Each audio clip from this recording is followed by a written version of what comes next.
जिन्हें सच में सीखना होता है उन्हें जगह और वक्त की परवाह नहीं होती। नमस्कार दोस्तों, हिंदी साहित्य लाभ चैनल में आप सभी का स्वागत है।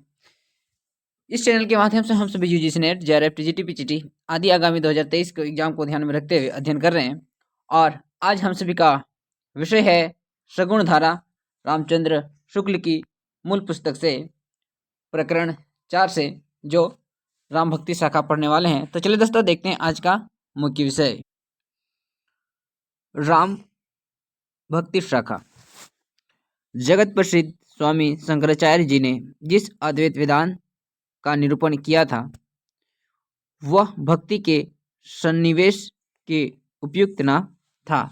मतलब यहाँ पर शंकराचार्य ने जिस अद्वैत वेदांत का निरूपण किया था, मतलब बनाया था, वो भक्ति काल में सही रूप से नहीं बैठा।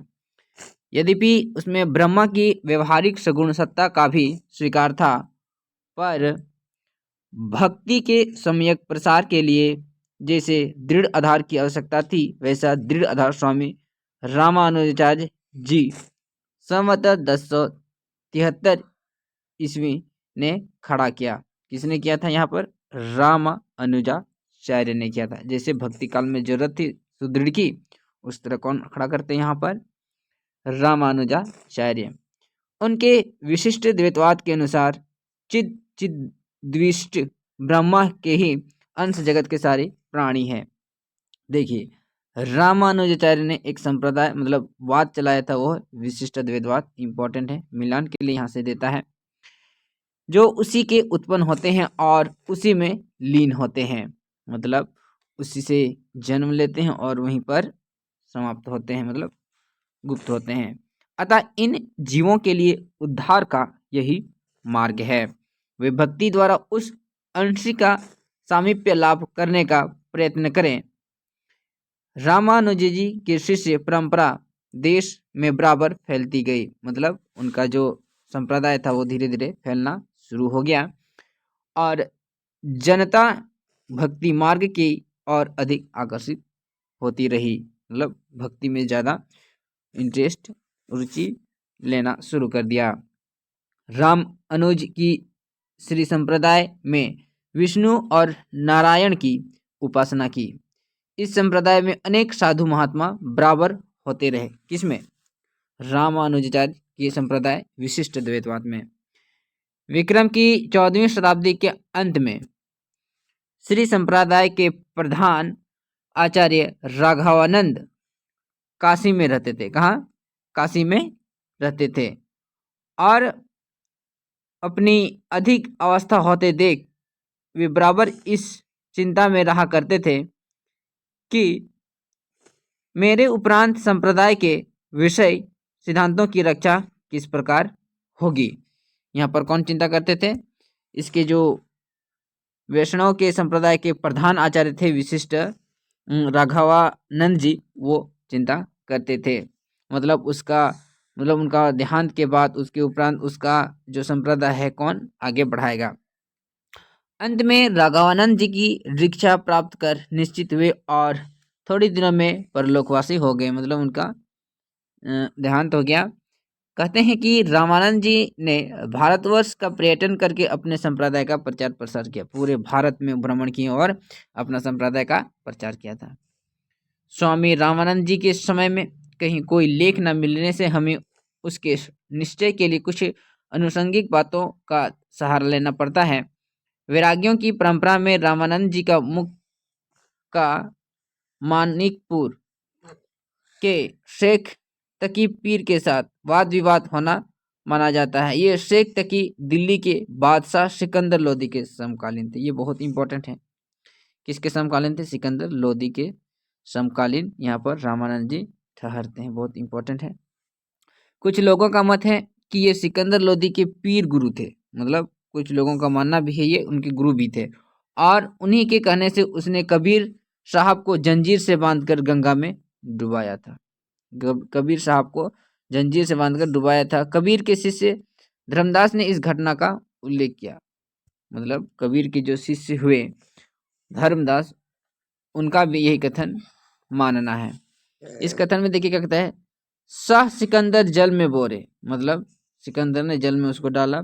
बहुरी अगिन बजा पर जा रे, मेमत हाथी आनी झुकाए, सिंह रूप दिखराए, निर्गुण कथे अभय पद गावे, जीवन को समझाए, कांजी पंडित सवे हराए, पार को नहीं पाए। देखते हैं अगले वाले पेज में इससे आगे जो दिया हुआ है। शेख तकी और कबीर के संवाद प्रसिद्ध ही है।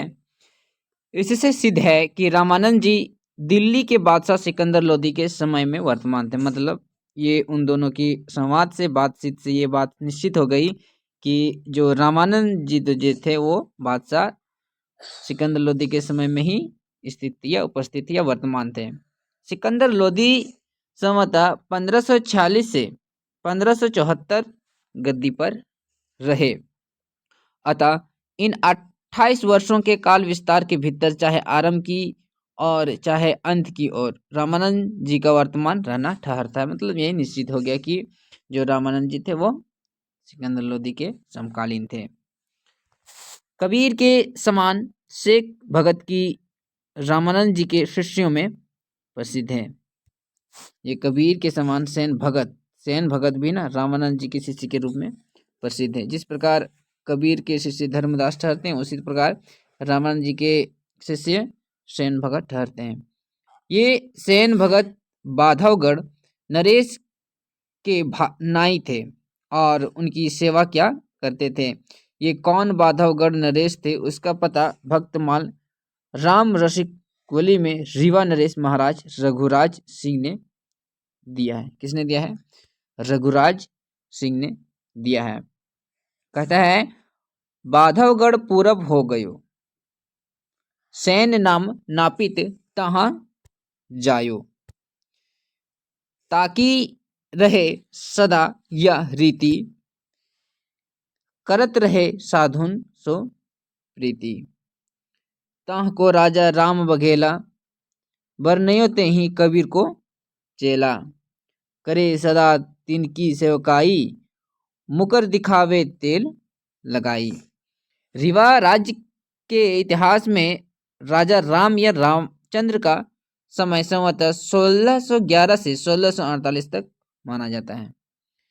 रामानंद जी से दीक्षा लेने के उपरांत ही सैन पक्के भगत हुए होंगे।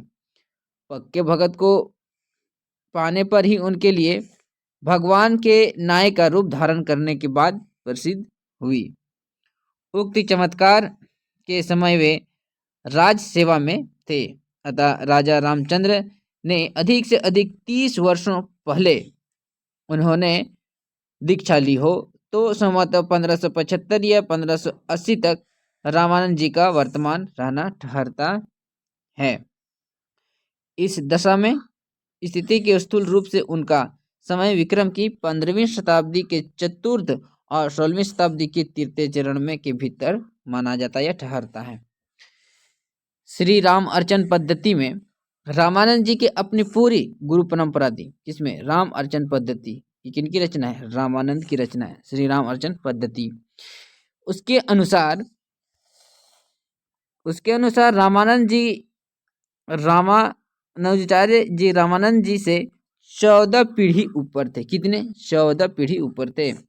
रामानुजाचार्य का परलोकवास संवतः 1194 कब? 1194 में हुआ।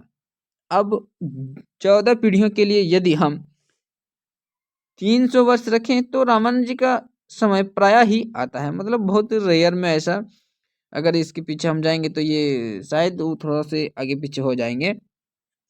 रामानंद जी का और कोई वृत्त ज्ञात नहीं मिलता है।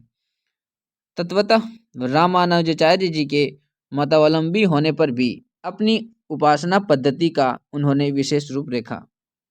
उन्होंने उपासना के लिए वैकुंठ निवासी विष्णु का स्वरूप न लेकर लोक में लीला विस्तार करने वाले उनके अवतार राम का आश्रय लिया। इनके इष्टदेव राम हुए और मूल मंत्र हुआ राम नाम।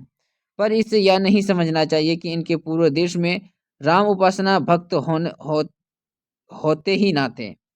रामानुजाचार्य जी ने जिस सिद्धांत का प्रतिपादन किया उसके प्रवर्तन 60 कोपाचार्य उनसे 5 पीढ़ी पहले हुए। कौन?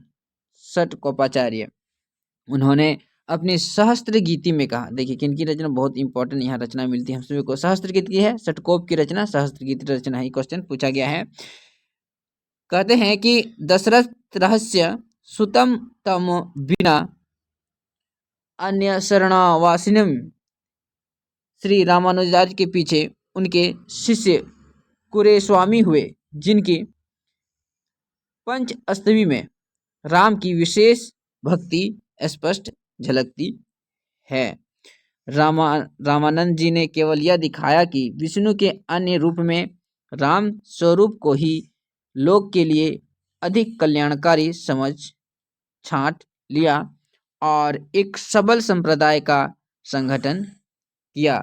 इसके साथ ही उन्होंने उदार पूर्वक मनुष्य मात्र को इस सुलभ सगुण भक्ति का अधिकारी माना है और देश भेद, वर्ण भेद, जाति भेद आदि का विचार भक्ति मार्ग से दूर रखा। यह बात उन्होंने सिद्धों और नाथपंथियों की देखा देखी नहीं की, बल्कि भगवत भक्ति के संबंध में महाभारत, पुराण आदि के कथित सिद्धांत के अनुसार की।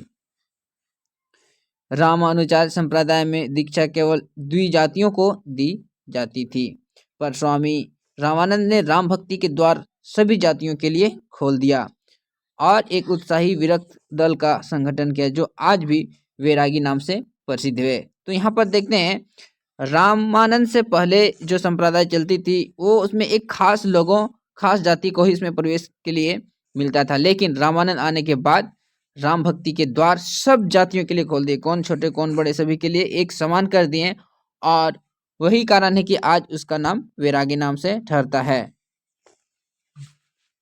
तो ये था दोस्तों आज हम सभी का वीडियो, और इसको आगे वाले वीडियो में हम इसको आगे बढ़ाएंगे।